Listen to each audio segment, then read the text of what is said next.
Imagine this. It's 3:17 a.m. The rain outside isn't just falling, it's pounding, like 1,000 impatient fingers knocking on the roof of your life. In a dim apartment, a man sits at his kitchen table, staring at a coffee cup gone cold hours ago. His name is Daniel. 3 weeks ago, Daniel got fired. 2 weeks ago, his girlfriend left. 1 week ago, his doctor told him his stress levels were not sustainable, a polite way of saying his body was falling apart. That night, Daniel wasn't just tired. He was done. The kind of done that makes you stare at the wall and wonder if it's worth waking up tomorrow. But then, almost by accident, he clicked on a podcast. A calm, confident voice filled the silence. It was Dr. Andrew Huberman, a neuroscientist from Stanford University. He was talking about neuroplasticity, the idea that your brain isn't a stone tablet but wet clay that can be reshaped, rewired, rebuilt. Huberman said something that Daniel never forgot. Your brain changes every day. The only question is, are you directing the change, or is the world doing it for you? That night, Daniel made a decision. He was going to learn how to direct the change. What happened next would not just transform his mind. It would rewrite the story of his life. And that, my friend, is where our story begins. Chapter 1. Your brain is not fixed.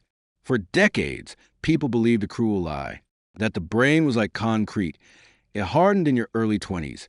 And after that, you were stuck with what you had. Bad memory? Stuck. Low confidence? Stuck. Anxious personality? Stuck. But science has a habit of destroying comfortable lies. In the late 1990s, neuroscientists began proving something radical. The brain can change at any age. It's called neuroplasticity. Think of it like this. Your brain is a vast city of roads. Every thought, habit, or skill you practice is like a car traveling a road. The more you use a road, the smoother and faster it becomes. The less you use it, the more weeds and cracks grow until it disappears entirely. One famous experiment happened in London. Researchers studied London taxi drivers, not just any drivers, but the ones who pass the knowledge, an exam that requires memorizing every street in the city. When scientists scanned their brains, they found something extraordinary. The hippocampus, the part responsible for spatial memory, was physically larger than in the average person. Why? Because years of navigation training had literally reshaped their brains. And this wasn't a trick of genetics, it was proof. What you repeatedly think and do physically changes the structure of your brain. This means, if your brain today is a city of narrow streets and dead ends, you can rebuild it into a city of wide highways, open bridges, and endless possibilities. You can learn faster, focus deeper, and control your emotions better. But here's the catch. The construction crew is you. That's the first truth neuroscientists want you to know. Your brain isn't a prison. It's a workshop, and the tools are in your hands. Chapter 2. The story of neurons and roads. Close your eyes for a moment. I want you to picture a city at night. From above, it's a living thing. Roads glowing like veins, lights flickering like synapses firing in the dark. Now imagine that the city is your brain. Those glowing roads? They're neural pathways. Every time you think a thought, practice a skill, or repeat a habit, it's like sending cars down one of those roads. At first, the road might be just a dirt trail through the forest. The first time you try something new, say, learning to play guitar or speaking a foreign language, your neurons are awkwardly passing signals to each other, like strangers exchanging directions with broken maps. It's clumsy, it's slow, but repeat it, and the dirt trail turns into gravel. Repeat it more, gravel turns to pavement. Keep going, now you got a 6-lane highway where signals fly at lightning speed. This is how your habits are built, not by magic, not by willpower alone, but by laying down neural roads and deciding which ones to keep open and which ones to let crumble into weeds. The first spark, how neurons meet.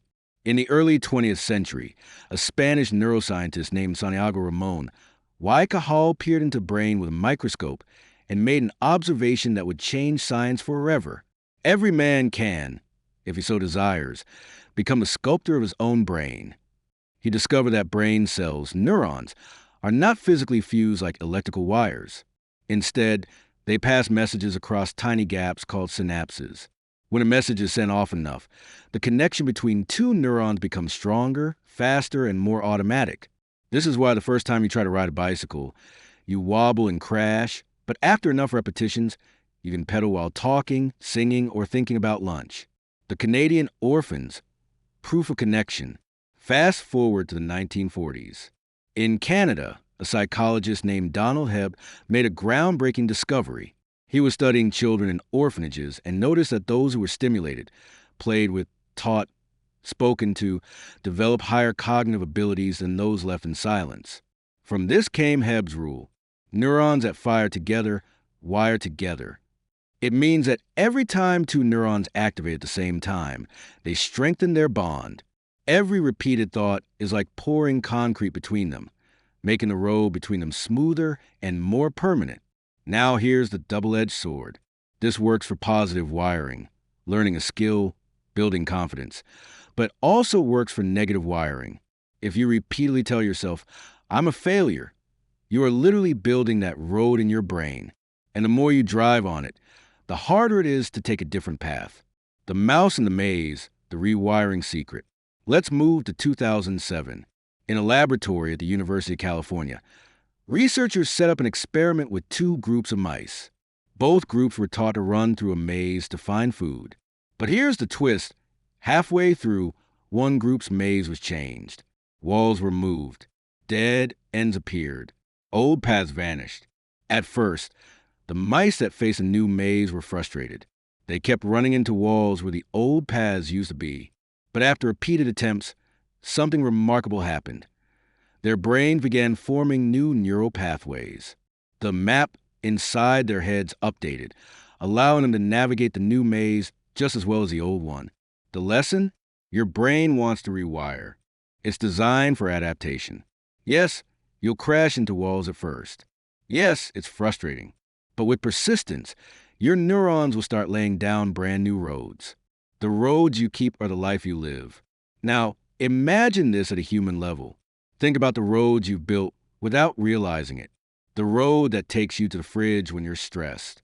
The road that leads to anger when someone criticizes you. The road that pulls you toward procrastination instead of action. Every single one of these roads exists because you've traveled it often enough. And here's the most liberating truth neuroscientists have given us. You can choose to stop traveling a road. When you do, your brain starts dismantling it, like closing a highway, letting weeds take over. At the same time, you can build brand new ones stronger and faster than before. But, and here's where many fail, you cannot just decide to change. You have to act repeatedly, in the same direction, until your brain understands that this is the new road worth paving. From science to story, the woman who built a new mind. Let me tell you about a woman named Claire. She was 52, recently divorced, and convinced she was too old to start over. Her biggest fear? Technology, computers, smartphones, anything digital. Her brain had been wired for decades to avoid it. Whenever she tried, she'd panic, say, "I'm not a tech person," and quit. But after reading about neuroplasticity, she made a decision. Every day, for just 20 minutes, she would learn one new thing on her phone. Some days it was how to send a photo. Other days it was setting up an email. At first, it was frustrating. Her brain was still following the old dirt trail of, "I'm not a tech person." But slowly, a new road formed. After a year, not only was she fluent with technology, she was running an online business. Her friends said, "You've changed." But neuroscientists would say, her brain has changed, and she built it herself. Your takeaway from this chapter: neuroscience has shown us every habit is a road. Every thought is a road. You decide which roads get traffic. The mind you live with today is not permanent. It is a construction site. And starting today, you can become its chief engineer. Chapter 3: The Prisoner Who Rebuilt His Mind. The cell was barely wider than a man's outstretched arms. Concrete walls. A steel bed frame bolted to the floor. A slit of a window that let in just enough light to remind you what freedom looked like. His name was Michael. At 27, he was sentenced to 15 years for armed robbery. When that door closed behind him, the first thing he thought was, my life is over. Days turned to weeks, weeks into months. In prison, time doesn't move forward. It melts. One day blends into another until you can't tell Tuesday from Saturday. At first, Michael did what most inmates did. Slept late, played cards, stared at the ceiling. But after a few months, something inside him broke. Not in the way people break from despair, in the way steel breaks when it's reforged. He decided, if my body is trapped, my mind doesn't have to be. The plan. Michael had no formal education, no mentor, no internet. What he had were three things: a tiny prison library, a cheap notebook, time. He made a pact with himself. Every single day, he would learn something new. It didn't matter if it was history, mathematics, language, or philosophy. He would feed his brain like a starving man finding bread. But here's the important part. Michael didn't just read. He visualized. When he studied French, he pictured himself walking down a Paris street, ordering coffee in perfect pronunciation. When he read about anatomy, he imagined the bones and muscles of his own body moving in real time. The science behind Michael's transformation. Neuroscientists have studied what happens when the brain is forced to adapt in isolation. One famous example comes from Dr. Michael Merznick, often called the father of neuroplasticity. His research showed that when people practice intense mental focus, especially visualization, the brain fires the same neural circuits as if the action were happening physically. In other words, Michael wasn't just thinking about learning. He was rewiring his brain to believe it was living in a new reality. And the more he repeated it, the more his brain built highways for those skills. The unexpected advantage of solitude. Most of us are surrounded by distractions. Phones buzzing, notifications pinging, endless noise. In prison, Michael had nothing but silence and concrete walls, a brutal, unchosen form of monk-like focus. A 2013 study at the University of Wisconsin found that people who spend extended time in deep focus or meditation grow denser folds in prefrontal cortex, the part of the brain responsible for decision-making, planning, and self-control. Michael didn't know that. He wasn't a scientist. But unknowingly, he was doing exactly what neuroscientists recommend to rebuild a damaged mind: repetition, visualization, focus without distraction. The results. After 12 years, Michael stepped out of prison a completely different man. He spoke 3 languages. He could quote philosophers from Plato to Viktor Frankl. He had trained his body daily, transforming himself physically as well. When a reporter asked him, "How did you survive in there without losing your mind?" Michael smiled and said, "I didn't survive without losing my mind. I survived by building a new one." The lesson for you: you don't need a prison cell to start rebuilding your brain, but you do need the same 3 tools Michael used. Deliberate practice, even if only 20 minutes a day. Visualization, so real your brain can't tell it's imagined. Consistency that refuses to negotiate. Neuroscientists have proven that your brain doesn't care about your past. It cares about what you repeat today. And the roads you build today are the ones you'll travel tomorrow. Chapter 4: Emotions and Chemical Stories. There's a saying in neuroscience: you don't just have a brain, your brain has you. It sounds strange, but think about it. How many times have you felt sad for no reason? How many times have you planned to work, only to feel zero motivation?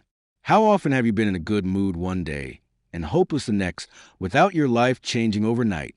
That's because your thoughts are not the only storytellers in your head. There's another group of authors at work: your brain chemicals. Tiny messengers that shape your reality before you even realize it. Meet your chemical cast of characters. Let's introduce the 4 main ones that run most of your emotional story. 1. Dopamine, the adventurer.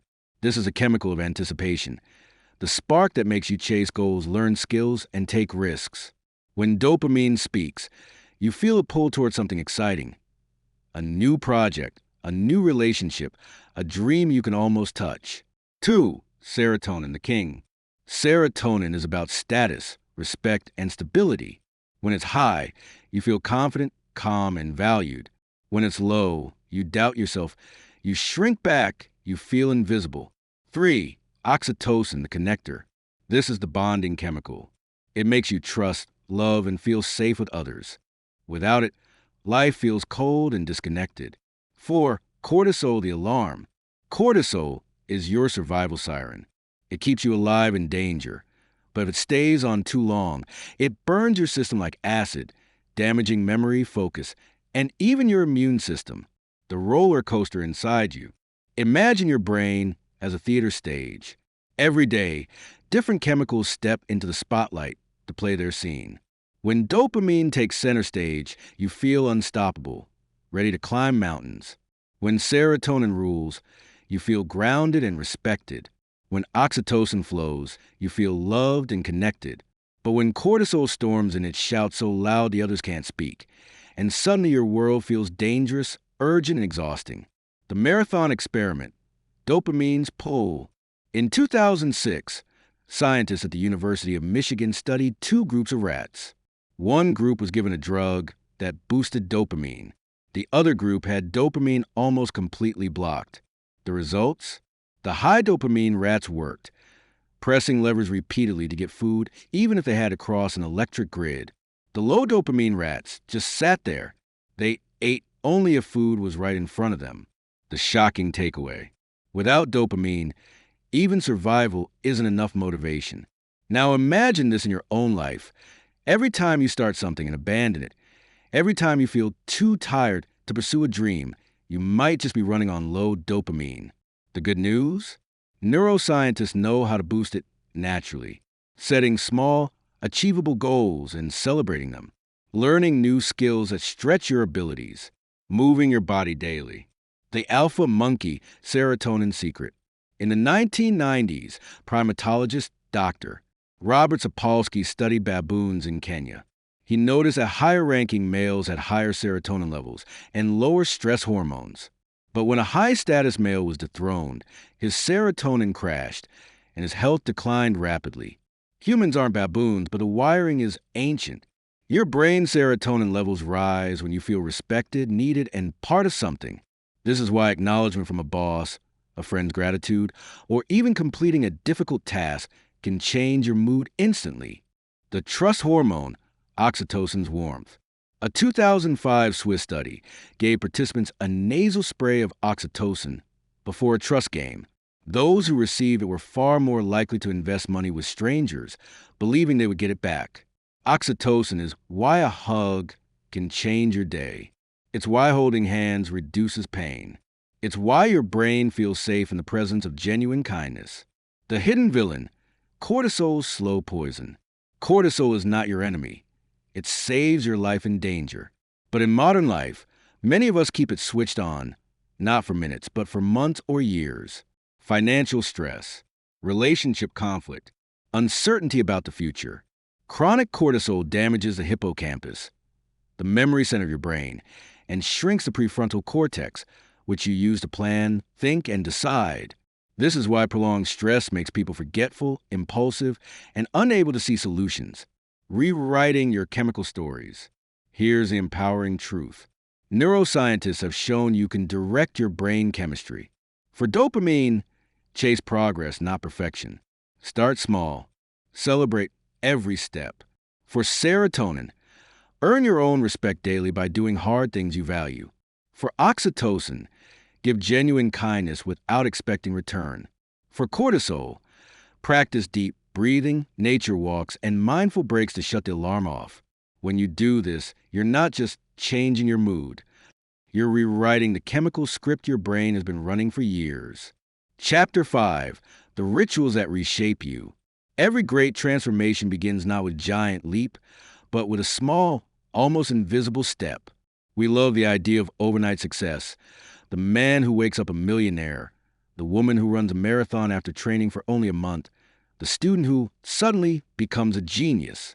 But neuroscientists will tell you, the brain does not work in leaps. It works in layers. Every thought you repeat is a layer. Every action you take is a layer. Every choice you make, even when no one is watching, is another brushstroke on the canvas of your mind. The story of the monk and the musician.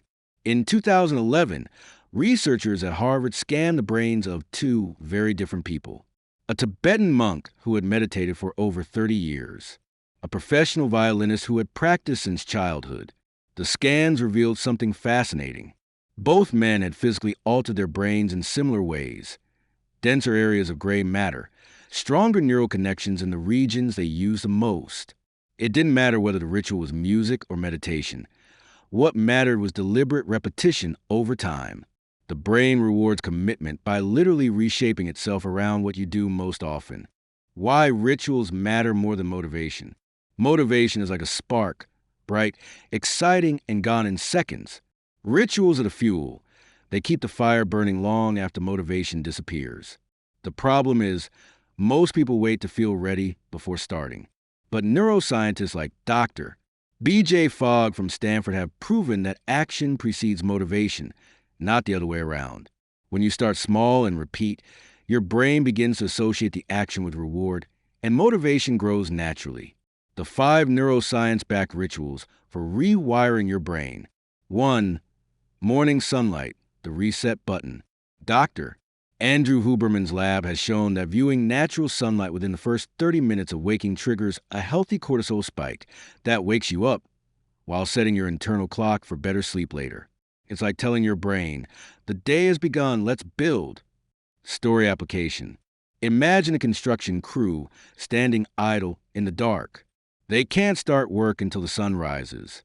That's your brain without morning light, half asleep, waiting for instructions. 2. Deep practice, the golden hour. Neuroscientist K. Anders Ericsson discovered that peak brain rewiring happens when we practice at the edge of our ability. Not so easy we're bored. Not so hard we're overwhelmed.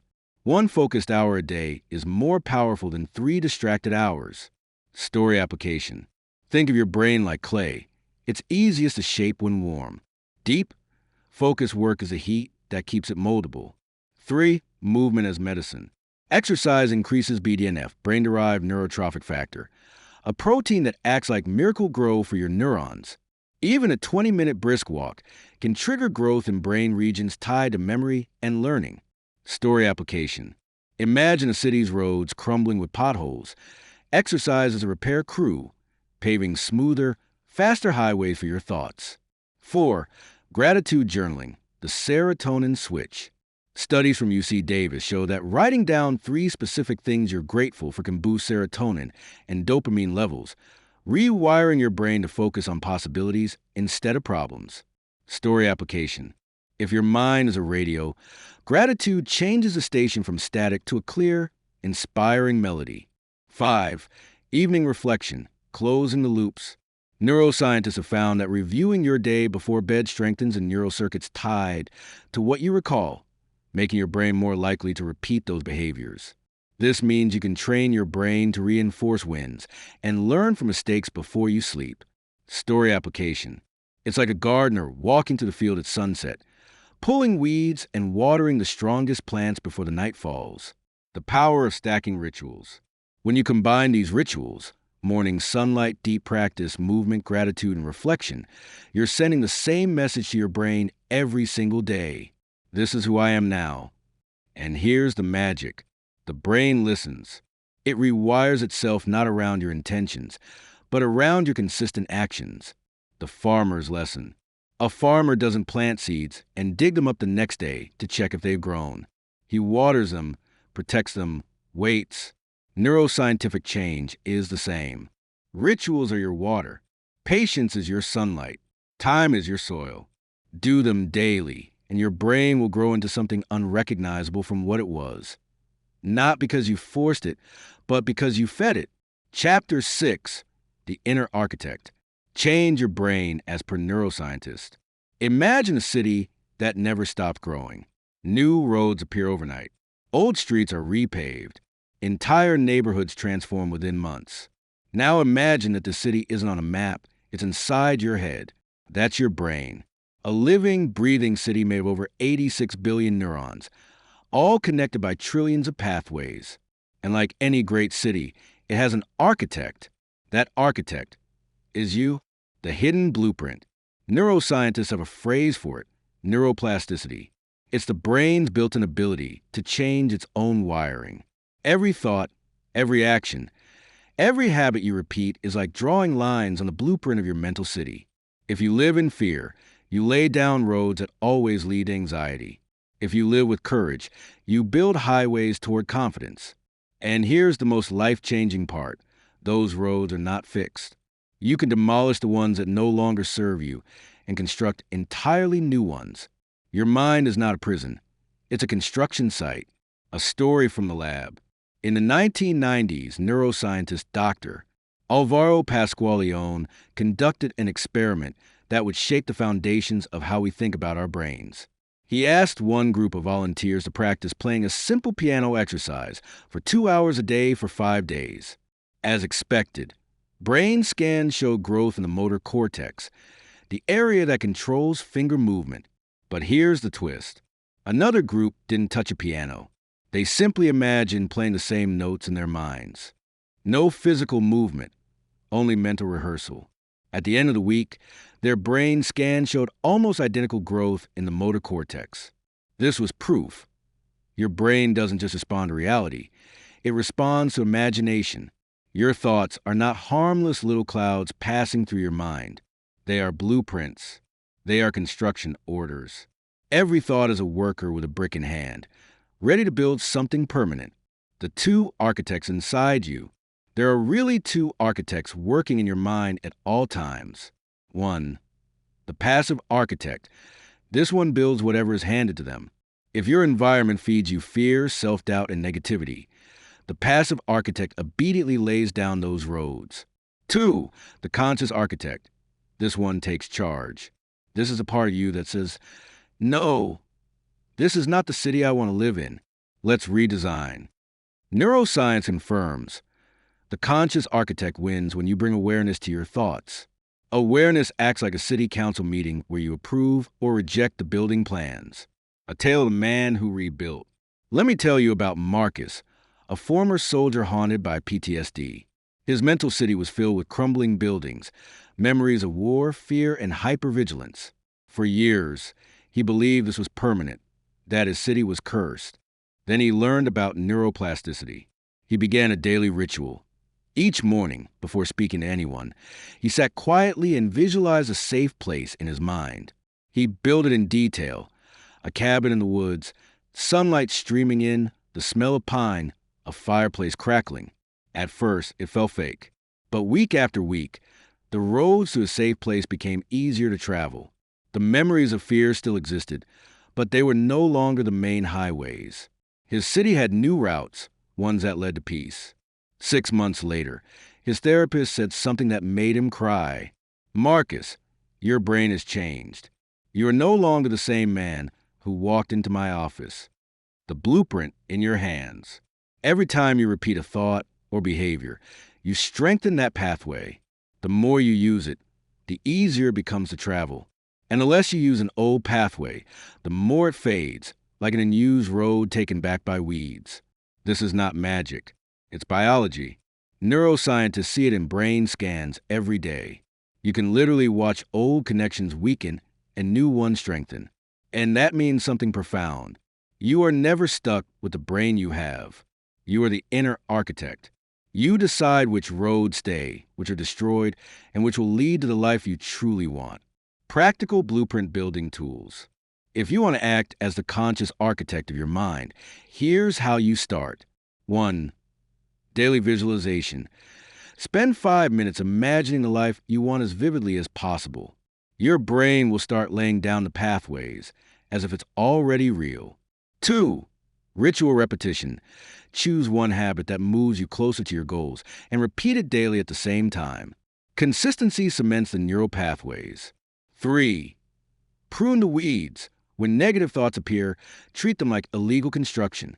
Stop them mid-build and redirect your mental workers towards something positive. 4. Feed the city. Your brain's construction materials are your experiences, your conversations, your learning. Choose high-quality building supplies. The call to build. Here's the truth neuroscientists know, but most people ignore.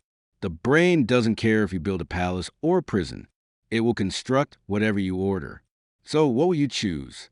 Will you let the passive architect shape a city of fear, doubt, and regret? Or will you step in as a conscious architect and design something worth living in, a city of courage, creativity, and peace? Every brick you lay today will be part of the structure you live in tomorrow. And in the words of Dr. Pasqualeone, the changes in the brain are not the consequence of learning. They are the essence of learning. Chapter 7: The Mind's Time Machine: How Memory Shapes the Future. Close your eyes and picture this: a dusty attic filled with boxes. Each box contains memories, snapshots of your past, both treasured and painful. Now imagine if you could open one of those boxes at will and pull out a memory, not just to relive it, but to rewrite the future it shapes. This is the incredible power of your brain's memory system. A time machine that doesn't just record what happened, but designs what's coming next.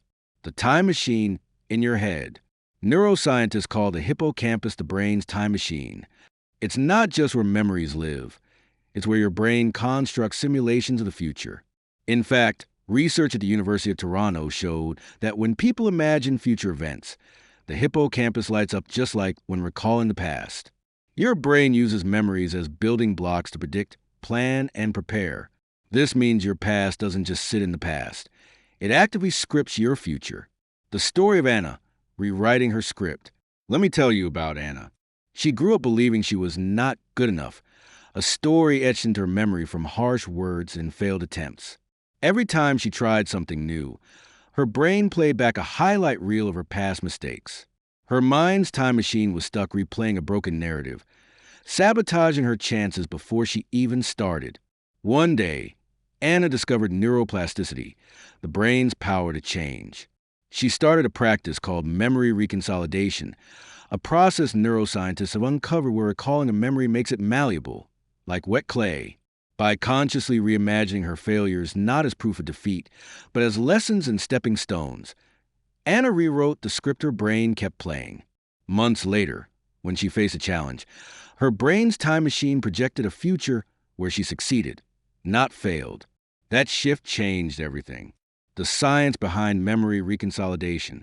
Decades ago, memory was thought to be fixed once stored. But modern neuroscience revealed a dynamic process. When you recall a memory, it becomes unstable and can be updated before it's stored again. This is the brain's way of adapting, allow you to override old patterns. Therapists use this knowledge in treating PTSD and phobias by guiding patients to recall traumatic memories while introducing new, positive associations. It's like updating a corrupted file on your hard drive so it no longer crashes your system. Your memories as architects of tomorrow. Your brain is always building blueprints for the future based on what you remember. Negative memories can chain you to fear and hesitation. Positive memories can fuel courage and innovation. The good news? You're the pilot of this time machine. By intentionally revisiting memories and reshaping their meaning, you create a future that aligns with your goals and dreams. A practical step: the memory rewrite ritual. Here's a simple way to start rewiring your brain's time machine. 1. Recall a limiting memory, a moment you believe defines you negatively. 2. Observe it like a movie, detaching emotion to see the facts clearly. 3. Introduce new meaning. Ask yourself what you learned, how you grew, or what you would do differently. 4. Visualize a positive outcome, replacing the old script. 5. Repeat daily, reinforcing the new version of the story. Over time, your brain will stop predicting failure and start expecting success. The future you build is waiting. The memories you choose to reinforce today are the roads your brain will travel tomorrow. Every time you rewrite a memory, you remodel your mental city, clearing old rubble and paving new highways. And here's the ultimate truth from neuroscience. Your brain's greatest power is not remembering the past. It's imagining and creating the future.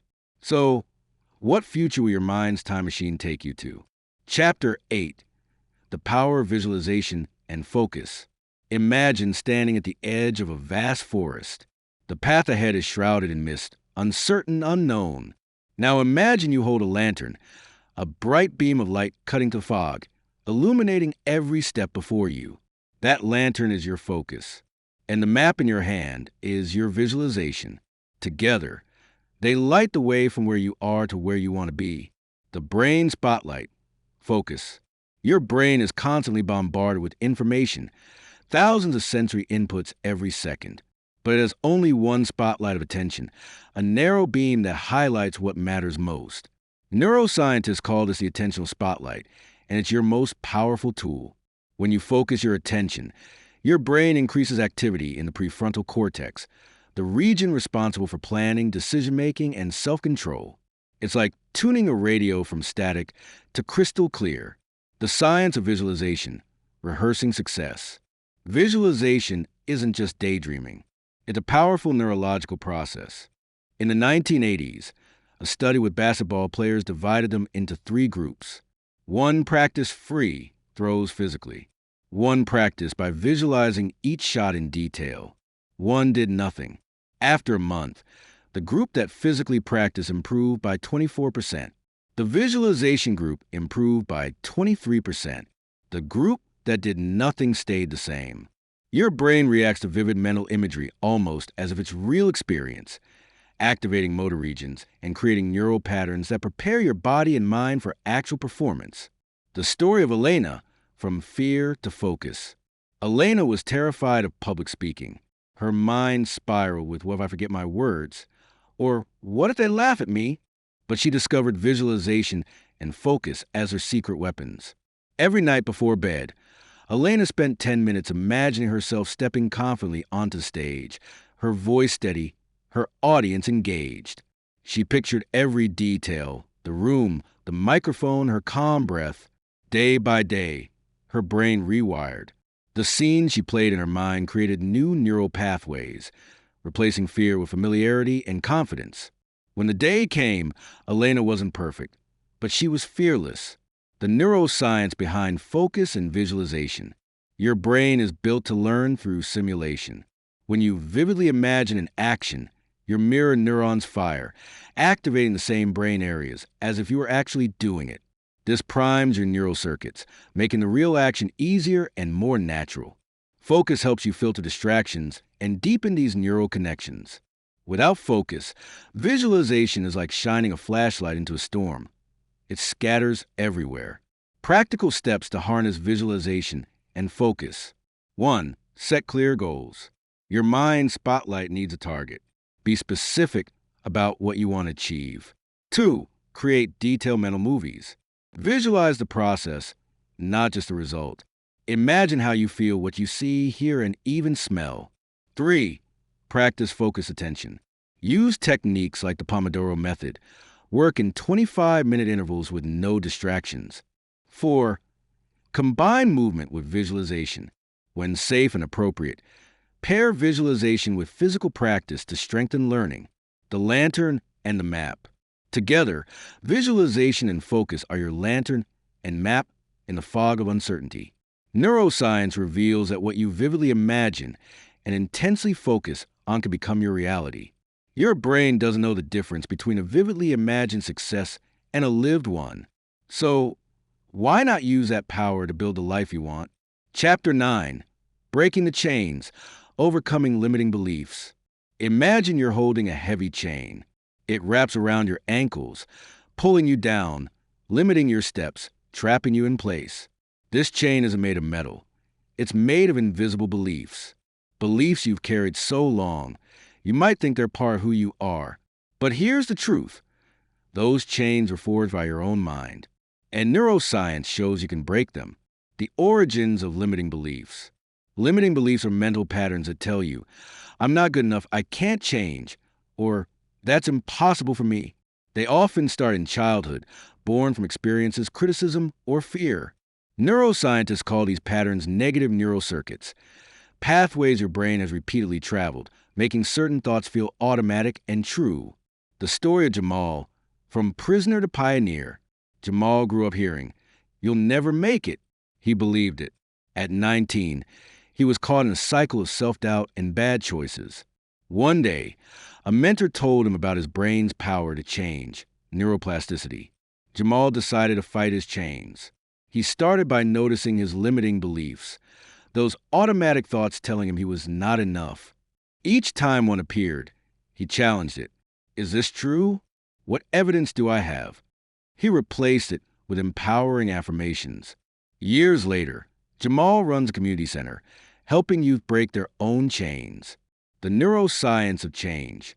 Your brain loves patterns. It's energy efficient to repeat old circuits. But when you challenge a limiting belief, you create cognitive dissonance, a mental conflict that forces your brain to reevaluate. This tension activates the prefrontal cortex, the brain's decision maker, which can weaken old circuits and build new ones. Studies show that repeated practice of new, positive beliefs literally reshapes your brain's wiring, making those beliefs automatic over time. The 3 steps to break your chains. 1. Awareness. Catch the limiting belief when it arises. 2. Challenge. Question its truth. Is it a fact or just a story? 3. Replace.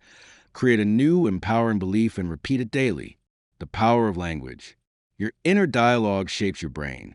Using language like I can instead of I can't rewires your thought patterns. Neuroscientists found that positive self-talk increases activity in brain areas linked to motivation and confidence. The final thought. Breaking the chains isn't easy. It takes courage, patience, and persistence. But every link you break is freedom earned. Remember Jamal's story and know your brain is waiting for your command to build new roads to a life unchained. Chapter 10. The Power of Silence and Stillness. In a world that never stops talking, scrolling, and rushing, silence has become a rare treasure. Imagine standing alone in a quiet forest. No noise but the rustling leaves and your own breath. In that stillness, something remarkable happens inside your brain. Silence is not empty. It is a space where your mind rewires, refreshes, and recharges. The brain's noise problem. Modern life bombards your brain with constant sensory input. Phones ping, conversations chatter, notifications flood in. This relentless noise forces your brain's default mode network to work overtime, leaving little room for deep rest. Neuroscientists discover that when the brain can't enter a moment of silence, it becomes overwhelmed, leading to stress, anxiety, and poor focus. The story of Maya, finding peace and quiet. Maya was a high-powered executive, always connected, always on. Her mind was a whirlwind of thoughts, worries, and to-dos. One day, she tried something radical. 5 minutes of pure silence. At first, it felt uncomfortable. Her mind screamed for distraction. But day after day, she made silence a ritual. Soon, she noticed clarity. Creativity blossomed. Stress faded. Her brain had found its reset button. The science of stillness. Studies using MRI scans show that silence activates the brain's prefrontal cortex, the hub for self-awareness and emotional regulation. It also reduces activity in the amygdala, the fear center. Meditation, deep breathing, and quiet reflection all harness this power, giving your brain a chance to rewire for calm and focus. Practical ways to embrace silence. 1. Start small. Begin with 1 to 2 minutes of quiet each day, increasing over time. 2. Mindful breathing. Focus on your breath to anchor your attention. 3. Digital detox. Create daily windows without screens or noise. 4. Nature walks. Silence is amplified in natural settings. The gift of silence. Silence isn't just the absence of noise. It's the presence of peace. It's where your brain grows stronger, more resilient, and more creative. Like Maya, you can find your reset button, your inner calm, and the power to shape your mind's future. Chapter 11. The Social Brain. How Connection Shapes You. Imagine a child reaching out their tiny hand, longing for a touch, a smile, a look that says, "You belong." From the very first moment, humans are wired for connection. Our brains, unlike any other species, are built not just to survive, but to thrive together. Connection isn't a luxury. It's a biological necessity. The brain's social network. Neuroscientists discover a network inside your brain called a social brain network. Regions responsible for understanding others, empathy, and forming bonds. When you connect with someone, your brain releases oxytocin, the bonding hormone, creating feelings of trust and safety. The story of Sarah and James. From isolation to belonging, Sarah had spent years isolated, believing she was alone in her struggles. James, 2. Carried wounds from loneliness and rejection. When they met in a community group, their brains began to heal, not because of words alone, but because of genuine connection. Their brains started producing oxytocin, reducing stress, and improving emotional regulation. Together, they discovered that the social brain thrives in belonging. The neuroscience of connection. Studies show that social rejection activates the same brain areas as physical pain, the anterior cingulate cortex. Loneliness can increase cortisol, leading to chronic stress, and even weakening the immune system. Conversely, meaningful social bonds boost serotonin and dopamine, creating resilience and happiness. Practical steps to build connection. 1. Be present. Give undivided attention in conversations. 2. Show vulnerability. Sharing your true self builds trust. 3. Practice empathy. Try to feel what others feel. 4. Engage in group activities. Join clubs, volunteer, or attend meetups. The social brain's gift. Your brain is designed to connect, to weave a tapestry of relationships that support, challenge, and inspire you. When you nurture your social brain, you don't just live longer, you live better. Remember Sarah and James. Their brains rewired through connection, turning isolation into strength. Chapter 12. The Power of Habit. Rewiring for lasting change. Have you ever noticed how some actions feel automatic? So automatic you barely think about them? Brushing your teeth, locking the door, tie your shoes. These are habits. And in the vast city of your brain, habits are the well-worn highways that guide your daily life. But what if those highways are leading you to places you don't want to go? What if you could rebuild your mental roads, replacing old routes with new ones? That's the true power of habit. The habit loop. Cue, routine, reward. Neuroscientists describe habits as loops consisting of 3 parts. 1. Cue, a trigger that tells your brain to go into automatic mode. 2. Routine, the behavior itself. 3.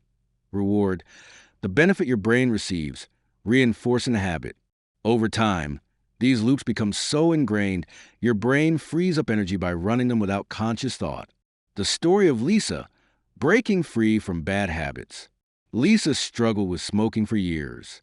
Every time she felt stressed, the cue, she lit a cigarette, the routine, and felt temporary relief, the reward. She tried quitting many times but relapsed because the habit loop was too strong. Then she learned about habit rewiring. Instead of fighting the urge, Lisa identified her cues and replaced the smoking routine with deep breathing exercises, still delivering the reward of calm. Slowly, the new habit loop took hold. After months, Lisa's brain rewired itself, making the new pathway stronger than the old one. The neuroscience of habit change. Your brain's basal ganglia plays a central role in habits. It's like the brain's autopilot, running routine actions, so your conscious mind can focus elsewhere. Changing a habit means creating new neural pathways and strengthening them through repetition. The good news, the basal ganglia doesn't care whether the habit is good or bad, just that it's consistent. The 3 keys to rewire habits. 1. Awareness of your cues. Recognize what triggers your habit. Stress, boredom, certain places. 2. Replace a routine. Swap the old behavior with a healthier action that satisfies the same reward. 3. Consistency and patience. Repetition is the mother of neuroplasticity. It takes time, but your brain will adapt.